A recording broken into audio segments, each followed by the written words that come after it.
안녕하세요. 반갑습니다. 갑자기 날씨가 추워져 몸이 움츠러들고 길이 미끄러워 조심해야 할 겨울입니다. 때때로 어려움과 힘겨움이 있지만 이러한 한파로 인해서 하나님께서 창조하신 세상을 조절하시고 우리의 삶을 위해 인도하시는 은혜들을 경험하게 됩니다. 이 추운 날에도 하나님의 은혜와 사랑으로 따뜻하고 포근함을 느끼고 전해주는 귀한 삶이기를 바라면서 2022년도 4기 14과 모든 것이 새롭게 됨 마지막 교과를 함께 살펴보기를 원합니다. 함께하고 있는 저는 포트리 교회를 섬기는 김현수입니다.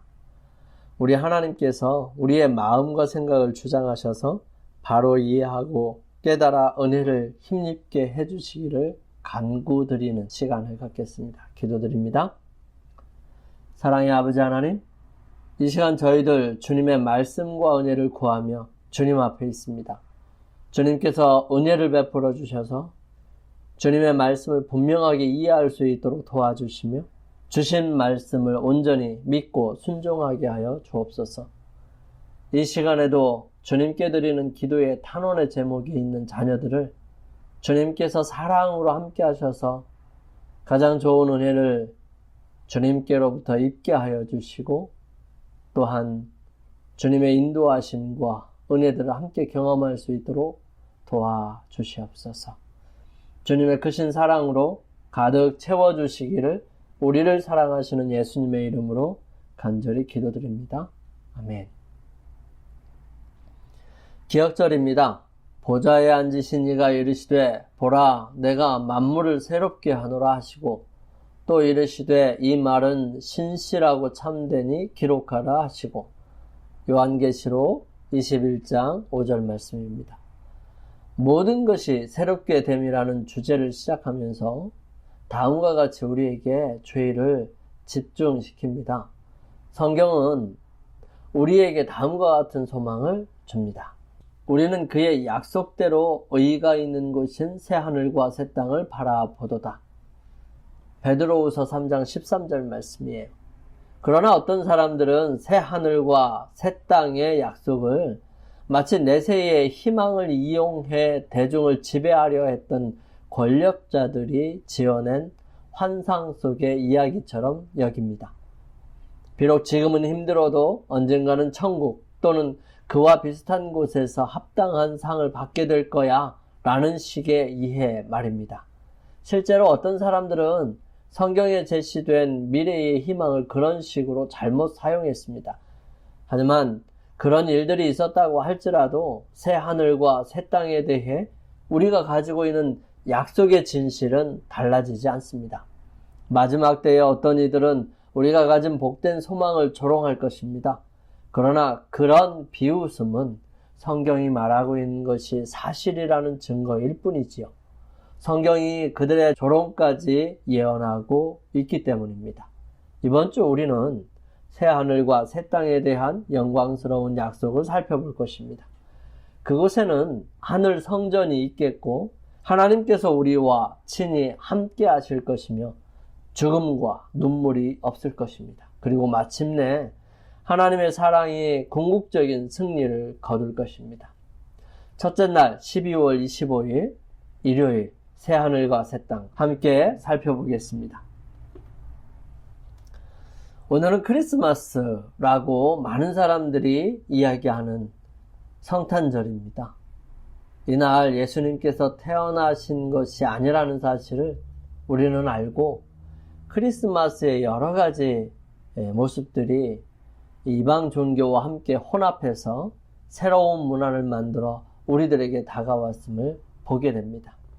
하지만 이교 풍습을 그대로 생각나고 답습하게 되는 크리스마스, 메리 크리스마스라고 하는 그러한 말은 우리에게 생소하고 어색하기 그지없습니다. 하나님께서 이 땅에 오신 놀라운 사건은 우리의 마음속에 깊이 간직되어야 하는 것은 사실입니다. 하지만 그것이 이교 풍습이 들어와 우리의 삶을 어지럽히고 혼란스럽게 한다면 그것은 좋지 못하고 우리에게 위험 속에 들어가게 한다는 것입니다. 하나님께서 우리의 삶을 이끄시고 붙드시며 인도하실 때 우리는 성경 말씀에 기록된 그 모든 것을 기준으로 우리의 삶을 새롭게 재정비할 필요성이 있습니다. 새하늘과 새 땅을 바라보면서 우리는 많은 것들을 생각할 수 있는데요. 교과는 그리스 철학을 믿는 사람들에게 육체는 부정적인 것으로 여겨졌다는 사실을 상기시킵니다. 그렇기 때문에 그들은 진짜 사람이 존재하는 진짜 천국이 있다는 사실을 상상조차 할 수도 없었습니다. 이렇게 생각하던 사람들에게 어떤 곳이 정말로 천국이 되고 정말로 좋은 것이 되기 위해서는 그곳이 지금 우리가 사는 물리적인 세계와는 전혀 다른 순수한 영적인 상태의 공간이어야 했던 것입니다. 그들은 물질로 구성되어 있는 것은 절대 영적일 수 없고 영적인 것은 절대 물질적일 수 없다고 주장했죠. 이것을 완전히 분리시켜서 서로 반대되는 것처럼 이해하게 만들었던 것입니다. 이와는 반대로 성경은 매우 구체적인 언어로 죄의 흔적이 존재하지 않는 천국에 대해 묘사하고 있습니다. 이사야 65장 17절에서 25절 말씀, 이사야 66장 22절 23절 말씀, 베드로후서 3장 13절 말씀, 그리고 요한계시록 21장 1절에서 5절에 있는 말씀을 통해서 우리는 이 성경이 말씀하고 있는 궁극적인 메시지를 이해할 수 있게 될 것입니다. 차례차례 우리 함께 살펴보겠습니다. 먼저 이사야 65장 17절에서 25절은 이렇게 기록합니다. 보라, 내가 새 하늘과 새 땅을 창조하나니 이전 것은 기억되거나 마음에 생각나지 아니할 것이라. 너희는 내가 창조하는 것으로 말미암아 영원히 기뻐하며 즐거워할지니라. 보라, 내가 예루살렘을 즐거운 성으로 창조하며 그 백성을 기쁨으로 삼고 내가 예루살렘을 즐거워하며 나의 백성을 기뻐하리니 우는 소리와 부르짖는 소리가 그 가운데서 다시는 들리지 아니할 것이며 거기는 날 수가 많지 못하여 죽는 어린아이와 소환이 차지 못한 노인이 다시는 없을 것이라. 곧 100세 이에 죽는 자를 젊은이라 하겠고 100세가 못되어 죽는 자는 저주를 받은 자이리라. 그들이 가옥을 건축하고 그 안에 살겠고 포도나무를 심고 열매를 먹을 것이며 건축한 데에 타인이 살지 아니할 것이며 그들이 심은 것을 타인이 먹지 아니하리니 이는 내 백성의 소환이 나무의 소환과 같겠고 내가 택한 자가 그 손으로 일한 것을 길이 누릴 것이며 그들의 수고가 헛되지 않겠고 그들이 생산한 것이 재난을 당하지 아니하리니 그들은 여호와의 복된 자의 자손이요 그들의 후손이요 그들과 같을 것입니다. 그들이 부르기 전에 내가 응답하겠고 그들이 말을 마치기 전에 내가 들을 것이며 이리와 어린 양이 함께 먹을 것이며 사자가 소처럼 즙을 먹을 것이며 뱀은 흙을 양식으로 삼을 것이니 나의 성산에서는 해함도 없겠고 상함도 없으리라. 여호와께서 말씀하시니라 하십니다. 이사야 66장 22절에서 23절 말씀은 내가 지을 새 하늘과 새 땅이 내 앞에 항상 있는 것 같이 너희 자손과 너희 이름이 항상 있으리라. 여호와의 말이니라. 여호와가 말하노라. 매월 초하루와 매 안식일에 모든 혈육이 내 앞에 나와 예배하리라. 우리는 그의 약속대로 의에 거하는 바 새하늘과 새 땅을 바라보도다. 베드로후서 3장 13절 말씀이에요. 마지막으로 요한계시록 21장 1절에서 5절 말씀입니다. 또 내가 새하늘과 새 땅을 보니 처음 하늘과 처음 땅이 없어졌고 바다도 다시 있지 않더라. 또 내가 보매 거룩한 성 새 예루살렘이 하나님께로부터 하늘에서 내려오니 그 예비한 것이 신부가 남편을 위하여 단장한 것 같더라. 내가 들으니 보좌에서 큰 음성이 나서 가로되 보라, 하나님의 장막이 사람들과 함께 있음에 하나님이 저희와 함께 거하시리니 저희는 하나님의 백성이 되고 하나님은 친히 저희와 함께 계셔서 모든 눈물을 그 눈에 씻기심에 다시 사망이 없고 애통하는 것이나 곡하는 것이나 아픈 것이 다시 있지 아니하리니 처음 것들이 다 지나갔음이로라. 보좌에 앉으신 이가 가라사대 보라 내가 만물을 새롭게 하노라 하시고 또 가라사대 이 말은 신실하고 참되니 기록하라 하시고. 여기에 기록된 새 하늘과 새 땅은 예수님께서 세 번째 지구에 구원받은 성도들과 함께 내려오는 그때에 새롭게 재창조된 지구를 말하는 것입니다. 예수님께서는 이 땅에 세 번 오실 텐데 첫 번째는 예수님께서 아기로 이 땅에 오셨어요. 두 번째는 예수님께서 재림하시는 것입니다.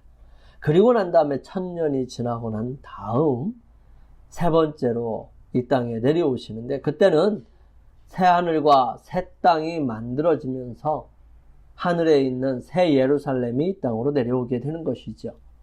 하나님께서는 온 우주의 중심을 하나님께서 그분의 피로 사신 지구로 삼으실 것입니다.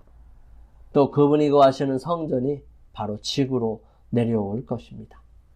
이사야서는 만일 이스라엘이 한 국가로서 하나님과의 언약에 충실했다면 하나님께서는 그들을 통하여 어떤 일들을 나타내실지 보여주십니다. 그렇지만 그 계획은 하나님께서 기대하신 대로 실현되지 않았어요. 대신 하나님께서는 새로운 계획을 유대인과 모든 나라에서부터 온 이방인들로 구성된 교회와 세우시게 됩니다. 그러므로 이사야의 예언은 교회의 관점에서 다시 새롭게 읽어봐야만 하는 것입니다. 이사야서에 있는 내용들이 이 지상생애에 죄 있는 상태에서 이루어지는 것이라고 본다면 우리는 조금은 생각을 다시 해봐야 합니다. 하지만 이것은 죄 있는 상태에서 이 지구에 이루어지는 것이 아니라 죄를 없이 하시고 난 다음에 하나님께서 당신의 백성들, 당신의 택하신 곳 이런 모든 것들을 상징적으로 보여주는 내용이라고 볼 수 있습니다. 성경은 구원을 얻은 자의 유업을 본향이라고 부르죠.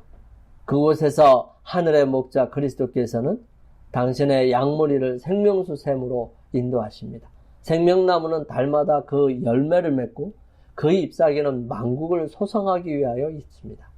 흘러 다함이 없는 강은 수정같이 맑고 그 강에 있는 나무들은 구속받은 주님의 백성을 위하여 준비된 길 위에 그 그림자를 던지고 있습니다. 그곳에서는 영화롭게 된 새 땅의 수도 예루살렘이 있게 될 것이고요. 그곳은 여호와의 손에 아름다운 면류관, 내 하나님의 손에 왕관이 될 것이라고 기록합니다. 그 성의 빛이 지극히 귀한 보석 같고 벽옥과 수정같이 맑게 비칠 것입니다. 만국이 그 빛 가운데로 다니고 땅의 왕들이 자기 영광을 가지고 그리로 들어오리로다 라고 말하고 있습니다. 주님께서는 내가 예루살렘을 즐거워하며 나의 백성을 기뻐하리라고 말씀하세요. 하나님의 장막이 사람들과 함께 있음에 하나님이 저희와 함께 거하시리니 저희는 하나님의 백성이 되고 하나님은 친히 저희와 함께 계셔서 저희 하나님이 되리라고 약속하십니다. 하나님께서 새롭게 하신 그 성에는 밤이 없습니다. 아무도 휴식이 필요하거나 또 원하지 않을 것입니다. 거기서는 하나님의 뜻을 행하고 그분의 이름을 찬양하는데 피곤을 느끼지 않을 것입니다. 우리는 신선하고 유쾌한 아침의 기분을 언제나 느낄 수 있을 것입니다. 등불과 햇빛이 쓸데없으니 이는 주 하나님이 저희에게 비치심이라. 요한계시록 22장 5절 말씀이에요. 고통스러울 정도로 눈이 부실 정도는 아닌 찬란한 빛이 태양광선을 대신할 것입니다. 그러나 그 광도는 오늘날의 정오의 밝음도 미치지 못할 것입니다. 하나님과 어린 양의 영광이 거룩한 성을 끊임없이 비추어 줍니다. 구속받은 자들은 태양이 없을지라도 언제나 낮의 빛 가운데로 다니게 될 것입니다. 성 안의 성전을 내가 보지 못하였으니 이는 주 하나님 곧 전능하신 이와 및 어린 양이 그 성전이심이라. 요한계시록 21장 22절 말씀이에요. 하나님 백성들은 아버지 하나님과 아들 하나님으로 더불어 자유롭게 교통하는 특권을 얻게 됩니다. 우리가 이제는 거울로 보는 것 같이 희미하다 라고 고린도전서 13장 12절에 바울은 말합니다. 우리는 하나님의 형상을 마치 거울 속에 비친 것처럼 그렇게 본 것은 맑고 깨끗하지가 못합니다. 또 굴절되거나 살짝 어그러진 모습들을 볼 수 있는 것입니다. 그러나 우리는 하나님의 형상을 옛날 거울 속에 비친 것처럼 그렇게 온전하지 못하게 보게 될 겁니다. 또한 그런 모습을 주님께서는 인류를 취급하시는 일을 통하여 우리는 바라보게 되지요. 그렇지만 그때에는 사이를 가로막아 놓았던 희미한 휘장 없이 하나님을 직접 대면하여 보게 될 것입니다. 우리는 그분 앞에 서서 그분의 얼굴의 광채를 직접 바라보게 될 것입니다. 거기서 구속받은 사람들은 주님께서 그들을 아심과 같이 그들도 주님을 알게 될 것입니다. 하나님께서는 친히 심령 속에 심어주신 사랑과 동정은 거기서 가장 진실하고 부드럽게 활용될 것입니다. 거룩한 자들과 나누는 순결한 교제, 축복받은 천사들과 그 옷을 어린 양의 피로 씻어 희게 한 각 시대에 충성된 자들과의 조화로운 생활, 하늘과 땅에 있는 각 족속을 함께 결합시키는 거룩한 유대관계, 이것들은 구속받은 자들의 행복을 이루는 요소들이 될 것입니다. 넓은 평원이 아름다운 언덕을 둘러싸여 있고요. 하나님의 산들은 높은 봉우리들을 뻗고 있습니다. 이 평화로운 평원에서, 이 생명 강가에서 오랫동안 순례자요 방랑자로 살아온 하나님의 사랑하는 백성들은 그들이 거할 집을 발견하게 된다고 우리 각 시대의 대쟁투에서 이러한 부분들을 잘 설명해 주셨습니다. 영감의 말씀입니다. 새 땅에 없을 것과 있을 것, 온유한 자에게 약속된 그 땅은 사망과 저주의 그림자로 어두워진 이 세상과 같지 않을 것이다. 우리는 그의 약속대로 의에 거하는 바 새하늘과 새 땅을 바라보도다. 그곳에는 실망도 없고 슬픔도 없고 죄도 없고 병들었다고 말할 사람도 없습니다. 그곳에는 장래 행렬도 없고 탄식도 없고 죽음도 없고 이별도 없고 마음 상하는 일도 없습니다. 단지 예수님께서 거기 계시며 평화가 거기 있게 될 것이라고 산상보훈 17페이지에 기록하고 있습니다. 우리 함께 기도드리겠습니다. 사랑의 주님, 성경에 분명히 기록되어 있으며 모든 믿는 자들에게 약속된 하늘나라에 꼭 들어가서 살기를 원합니다. 새하늘과 새 땅에서 사랑하는 주님과 영원히 함께 살게 될 그날을 간절히 사모하며 오늘도 흔들림 없이 믿음의 길을 걷게 해 주시옵소서. 우리를 사랑하시는 예수님의 이름으로 간절히 기도드립니다. 아멘. 오늘 하루를 승리의 삶을 살기 위하여 우리 주님께 간구하는 시간을 개인적으로 갖게 되기를 바랍니다. 저는 내일 아침 이 시간 다시 찾아뵙겠습니다. 감사합니다.